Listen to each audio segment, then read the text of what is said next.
Thank you, Speaker. Mr Speaker, I rise today to speak against this bill in the strongest possible terms. Mr Speaker, one of the main reasons the people of Mackellar sent me to this place was because they wanted greater integrity and transparency in our politicians and in our political system. The way the Resources Minister has tried to sneak through an amendment to the Offshore Petroleum and Greenhouse Gas Storage Amendment Bill 2024, an amendment which would weaken the consultation obligations of offshore oil and gas proponents, is a masterclass in the lack of transparency and lack of consultation. For nearly a decade, people across Australia, including my electorate of Mackellar, grew increasingly frustrated with the lack of integrity in our political system. For nearly a decade, they watched on as former government failed to put in place measures to combat corruption within its own ranks. Pork barrelling flourished, as did the Jobs for Mates culture, and the influence of vested interests and the lack of transparency around political lobbying and donations also flourished. It seems here that the fossil fuel interests are once again pulling the strings, and so the Australian people sent a very clear message to this place at the last election. They had had enough of the lack of transparency and they expected more. However, the manner in which the Resources Minister has attempted to slip through this amendment to this bill has lacked transparency and lacked integrity. The Minister tried to slip in an amendment which would weaken obligations for offshore oil and gas proponents to consult with communities and First Nations peoples, and thus circumvent our national environment laws. Was hoping to get that through unnoticed. It was couched amongst amendments to improve safety for workers for offshore mining projects, something which of course we support. But the way this was couched in amongst many other different amendments in a nothing-to-see-here mentality lacked transparency.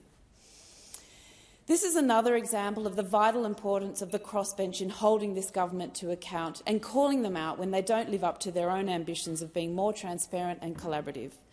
I was optimistic that that message had got through at the last election. I was hopeful that the new government would act with integrity and transparency, but unfortunately on this occasion I have been disappointed. In fact, when it comes to laws to protect our environment, this Labor government has repeatedly failed Australians. This Labor government has greenwashed us over and over again. They are speaking quite simply out of both sides of their mouth when it comes to the environment and climate change. The Resources Minister and the Environment Minister are acting in direct opposition to one another, as in the case with this amendment. Just as the Environment Minister is holding in-depth consultations about how to strengthen our national environment laws, the Resources Minister is creating a pathway around them, a backdoor if you like, all for the fossil fuel companies. Despite all the rhetoric that followed the dire State of the Environment report that was made public in 2022, the Labor government has done very little to actually protect our environment or to halt the devastating effects on climate change. Of course they will claim otherwise, quite naturally. They're very good at tinkering around the edges and making the Australian public think that they are taking action. They use phrases like signature climate policy, nature positive plan. They're very good at spin. But once they've been unveiled, their signature climate policy or their nature-positive plan, they will very quickly and very quietly introduce tricky pieces of legislation which subvert or negate the effect of what they claim they've set out to do. Let's go through some examples. First of all, the safeguard mechanism. This is the government's signature climate policy. It's a policy which only deals with Scope 1 emissions and only from Australia's 219 largest emitters. To put that in perspective, Scope 1 emissions are the direct greenhouse gas emissions that occur from sources that are controlled or owned by those 219 largest emitters. If we take the example of fossil fuel companies, that means the safeguard mechanism only seeks to regulate the emissions that are created from taking fossil fuel out of the ground when it is being mined. It does nothing to cover emissions created from what happens next, the burning of those fossil fuels, which, as everyone knows, is where the devastation really occurs. Further, the safeguard mechanism does nothing to deal with emissions from transport or households. On transport, we are nearly 2 years into this term of parliament, and this government has still not legislated the vehicle efficiency standards. Yes, a proposal is on the table, but as of today, Australia remains partnered with Russia as one of the only OECD countries without vehicle efficiency standards. 2 years into the government's term, manufacturers are still able to treat this country as a dumping ground for the heavy polluting vehicles. But back to the safeguard mechanism. It was introduced with much fanfare, and I supported that piece of legislation. Like everything related to the climate or environment that this government is doing, it was inadequate, but it was progress. I negotiated with the government on it and helped achieve a concession in relation to the new gas facilities, which, as a result, are required to be net zero emissions from the commencement of the facility. Shortly afterwards, however, the Minister for the Environment introduced the Environment Protection Sea Dumping Amendment using new technologies to fight climate change Bill 2023. Documents released under the Freedom of Information laws revealed that this bill was introduced so the government could help gas companies like Santos subvert the requirements of the safeguard mechanism. This bill allowed the import and export of carbon dioxide for injection into the seabed. That's right, Santos demanded an exemption to this provision in the safeguard mechanism, and they got it. Inject carbon into our oceans or ship it to East Timor and inject it into their ocean beds. The safeguard mechanism in this way has been thwarted. Carbon capture and storage, an unproven technology at best, is now able to be used as a way for fossil fuel companies to expand their gas projects massively. And don't forget, our safeguard mechanism does nothing to address what happens when gas is actually burnt for energy. The next big reform the government boasts about is the changes to our country's environment laws, the Environment Protection and Biodiversity Conservation Act. For this, the government has a nature-positive plan, but we have not seen the government's proposed amendments to this EPBC Act, despite being promised them well ahead of now. There are even suggestions that some of the necessary reforms to the EPBC legislation will not be introduced this term of government. But to be fair, there was one necessary reform to the EPBC Act which the government did introduce late last year. That was to extend the water trigger in the EPBC Act to cover all forms of unconventional gas. In other words, as a result of that reform, where mining for any type of gas occurs onshore, it must be referred to the Environment Minister for approval if it is likely to have a significant impact on water resources. But, and there's always a but, there are two current proposals for new gas projects in the Beetaloo Basin, which we know have not been referred to the Minister under this expanded water trigger.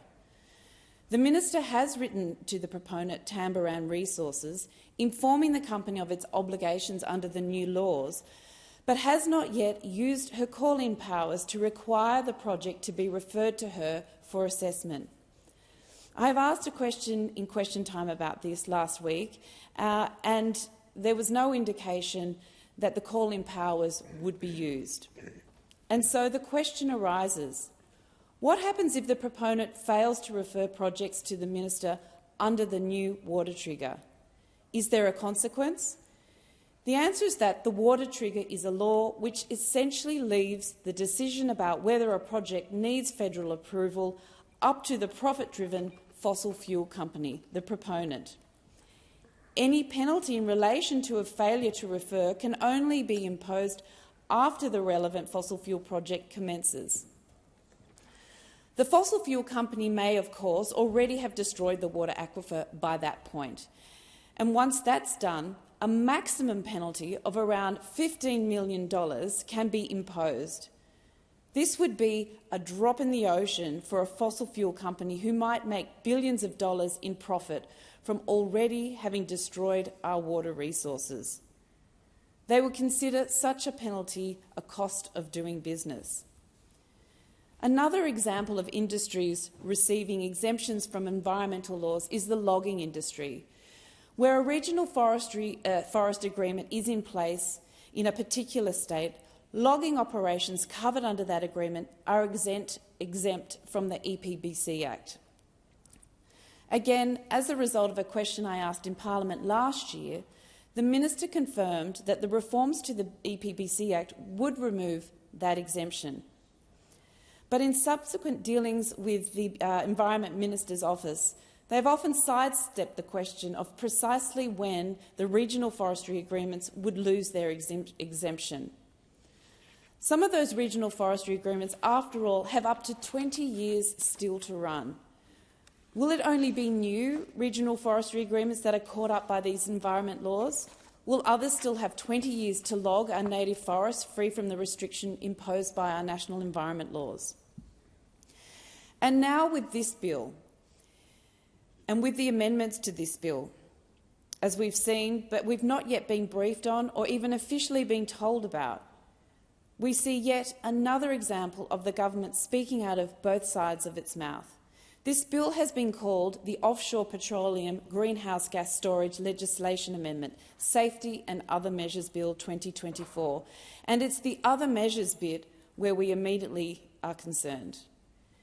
In amongst the detail of new safety measures for the offshore gas industry workers, the government had hidden an amendment which basically allows the Resources Minister to sidestep the requirements of the EPBC Act when approving projects.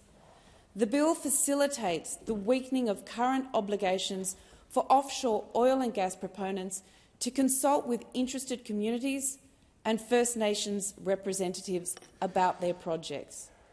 It empowers the Resources Minister to introduce lower standards than those that would be required under the EPBC Act. This is an incredible example of the government doing its level best to subvert its own environmental legislation. When it comes to projects as environmentally destructive, as catastrophic for the climate as offshore oil and gas production, why on earth would the government weaken its own existing environmental standards? And not only that, why would it hide that it is weakening it amongst a bill which was otherwise about a very different issue entirely? And then we get to the procedural problems in the government's handling of this bill. This bill was referred to the Senate Economic Legislation Committee for a truncated, some might say quick and dirty, review into the legislation. Lo and behold, that inquiry recommended no changes to the bill. The inquiry report noted that many witnesses submitted that the changes in issue may be applied in such a way which could potentially weaken environmental standards or consultation requirements. The report did not quote or analyse those submissions, but went straight on in the next sentence to highlight evidence from the Department of Industry, Science and Resources that the bill under consideration does not change approval or consultation processes. It is only after the howls of protest from the crossbench and the entire environmental community that the government is seeking to introduce amendments to this bill. And what do those amendments do? They basically establish optional consultation process between the Resources Minister and the Environment Minister. The effect of the amendments is that when the Resources Minister wants to make regulations bypassing the EPBC Act, she must be satisfied that those regulations are not inconsistent with that Act. She must consult with the Environment Minister. The Environment Minister must send the Resources Minister a notice declaring whether the regulations are consistent or inconsistent with the EPBC Act. But at the end of all of that, the Resources Minister may ignore everything and put through the regulations anyway. To use the language of the amendment, even if the Resources Minister thinks the regulations she wants to make are inconsistent with the environment laws, even if the Environment Minister issues a notice to the Resources Minister declaring exactly the same thing, the Resources Minister may go ahead and make the regulations anyway. So at the end of it all, this bill and the government's amendments to it do nothing to resolve the reality of accelerated offshore gas approvals. Unfortunately, this Labor government has proven itself just as willing to approve coal and gas developments as the coalition government was. In seeking to pass this bill, the government is making a complete mockery of our national environment laws. Order. The member's time has expired. The question